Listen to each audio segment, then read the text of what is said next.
Welcome back, everyone. So today is we're going to make a continuation video after last video on vector examples. So today I've decided to make a video on, just the basics of scaling and subtracting vectors, or multiplying vectors by some scalar, and also subtracting and doing both at the same time. For example, scaling two vectors, but also subtracting them at the same time. So why don't we get started? So I'm going to write the title here.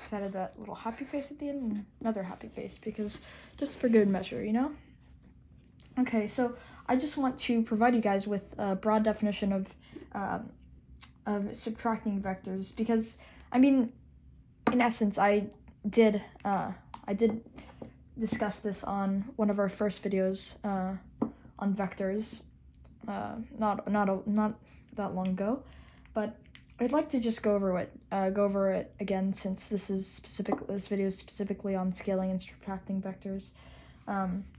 So yeah, hopefully this will remind you guys about how to, the basic idea behind subtracting vectors.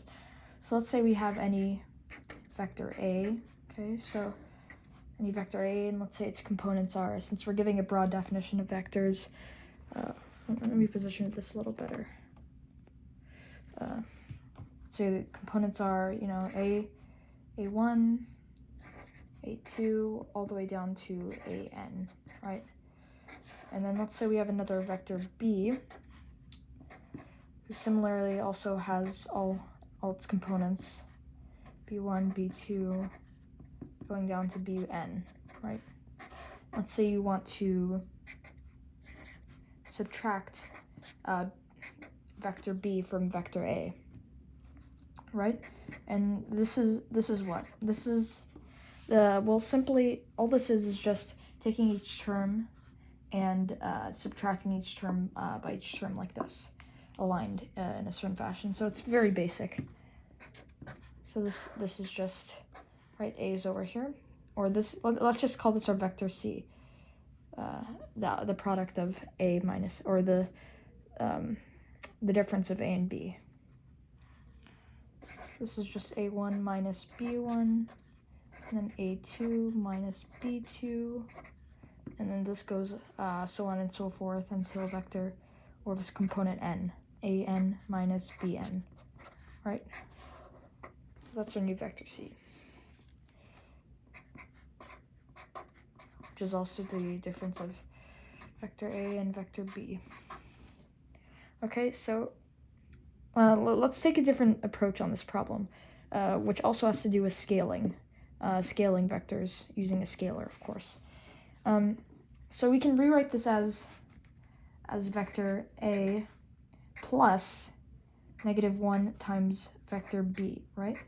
And this -1 can be seen as a scalar, right? It's scaling, it's in a sense it's scaling the vectors in B in this case, right? It's multiplying all the components by -1. And obviously it doesn't have a direction, it's just a constant, and thus it's a scalar.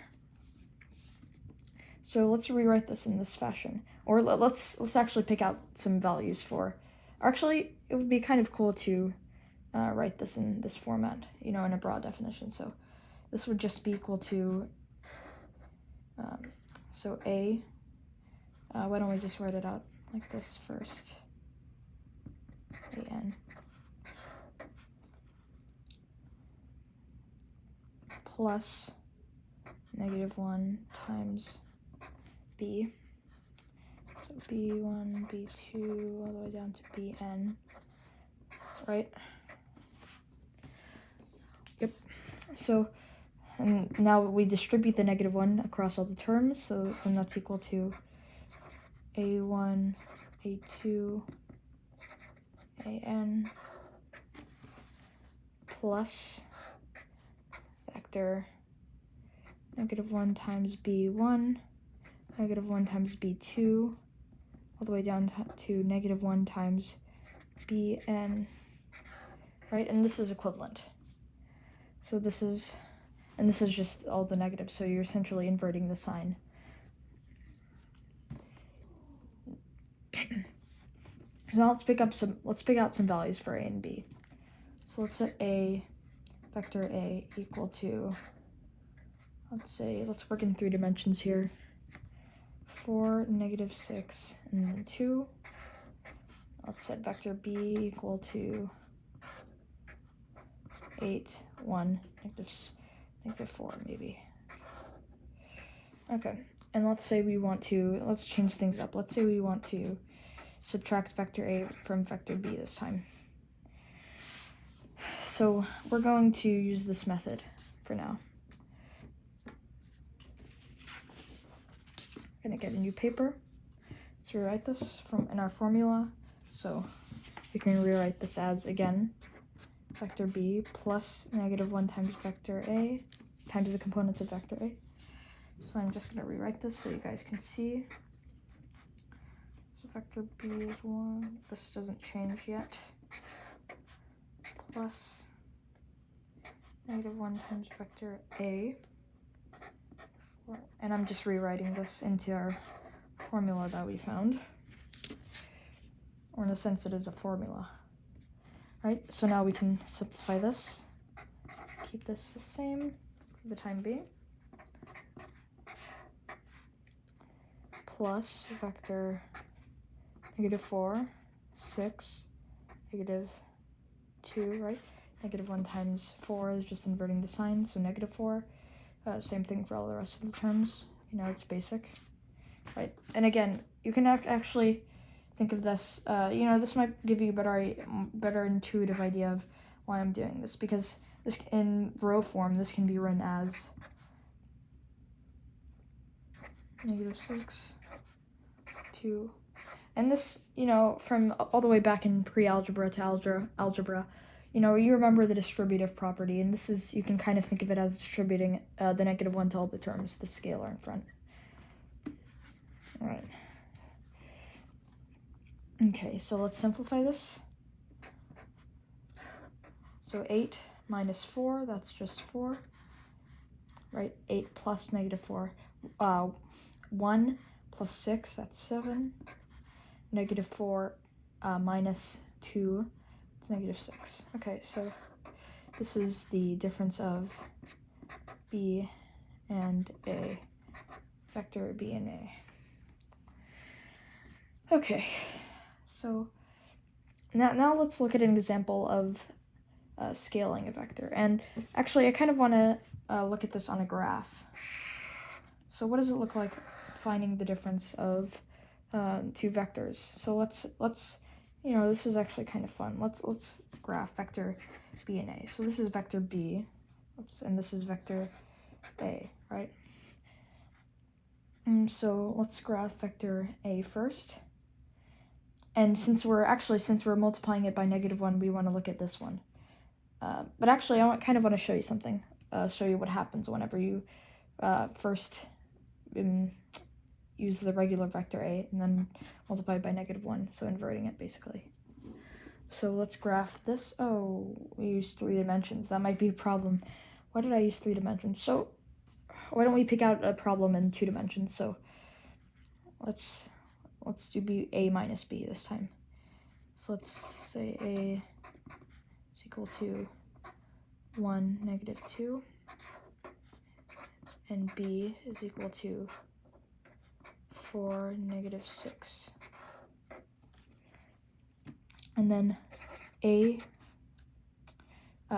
minus b, you know, we can actually figure that out by graphing it. So why don't we do that later? So that's equal to what? So we can use this by graphing. So let's graph A, right? Vector A. So that's 1 over, and then 2 down on the y. So let's graph this from standard position just to not complicate things. That's vector A. Vector B is 2, 3, 4. Vector B is negative 6, so 2, 3, 4, 5, 6. They collinear. Can't actually tell. I don't think they're collinear. Sadly, that would be cool. Because we can't. What it means to be collinear is if you could figure that out if you multiply this vector A by any scalar, so you distribute it the same number over here, and if you distribute that same number, you find a number that distributes into these and is equivalent to this, then they're collinear. But these aren't collinear. They look collinear because I drew it weirdly, but that might make things a little confusing, won't it?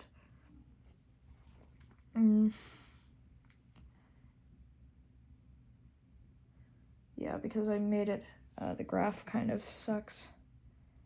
Oh well, it's gonna be fine. So it's basically, so if we say that this is equal to some vector c, right, that's gonna be the difference. So if we want to find b, then you subtract a from both sides, so that's just negative b is equal to c minus a. You destroy, and then you multiply both sides by -1. So just b is equal to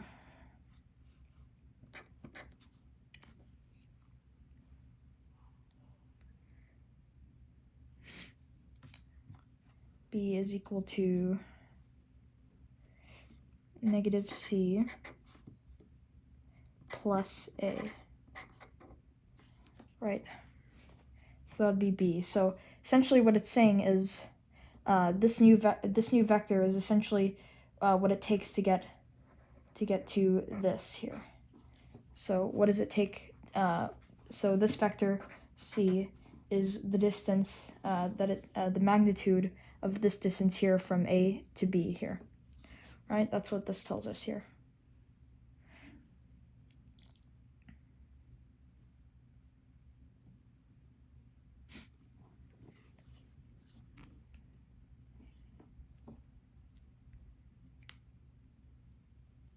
But given that this is negative, of course. So I just wanted to graph that to show you guys. So let's, what should we move on to now? So I would like to show you, we've already run on 13 minutes, sorry. Why don't we use the back of this? So I kind of want to show a set, right? So I want to define a set here. So we if you don't recognize what we're doing here, then I would recommend going back to our video on sets. I believe that's our video on vectors. Well, it can kind of, yeah, it was our introduction to vectors back quite a while ago. So set. So we want to set, let's say, this is going to be a different kind of set. So a set where we have some vector, some scalar c times vector v, right? Such that c is a member of the reals. Okay, so that's what we want here. So basically, what I want you guys to think about this for a bit. So if you multiply constant, like I mentioned earlier, by any vector v, it can all be described by one single line. If you were to draw a line, well, let's just pick out a vector v. So let's say we have a vector that is, I want to keep this two-dimensional just to make this simple. So we have 3, 3, -2, So that's our vector. And if we multiply any real constant or scalar by this vector, then it'll always be on the same line, right? Let's say, well, it's scaled by a factor of 2. Let's say c is equal to 2. Here it's like this, right? So then we multiply like this. So it's 6 here. It's equal to 6, negative 4, right? The terms are multiplied by 2.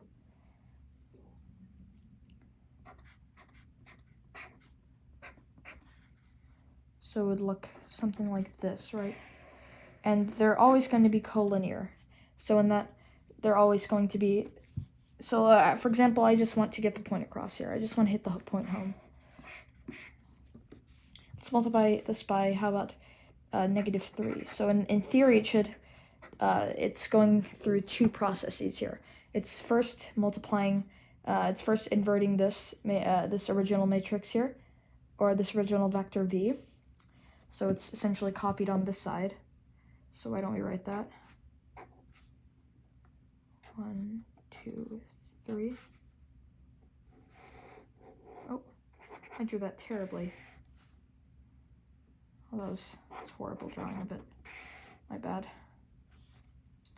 Approximately. So that's basically this collinear. These two vectors are collinear. And we scale that by, but now we scale this by positive 3, right? So let's distribute the terms. Negative 9. We might not have room for this, unfortunately, but 6. Right, and we're in the quadrant 2, and this is obviously allowed because we have 6. So we're going to have a negative 9 on the x-axis and a positive 6 up here. So that's 3, 4, 5, 6.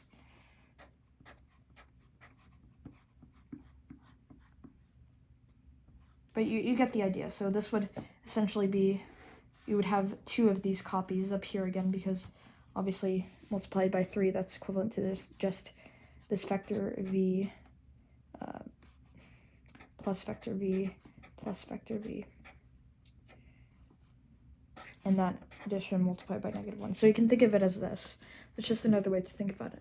And I'm really running low on time, so I think I'm going to have to continue this later today. So I hope you guys enjoyed. Oh, wait, I just want to mention one more thing.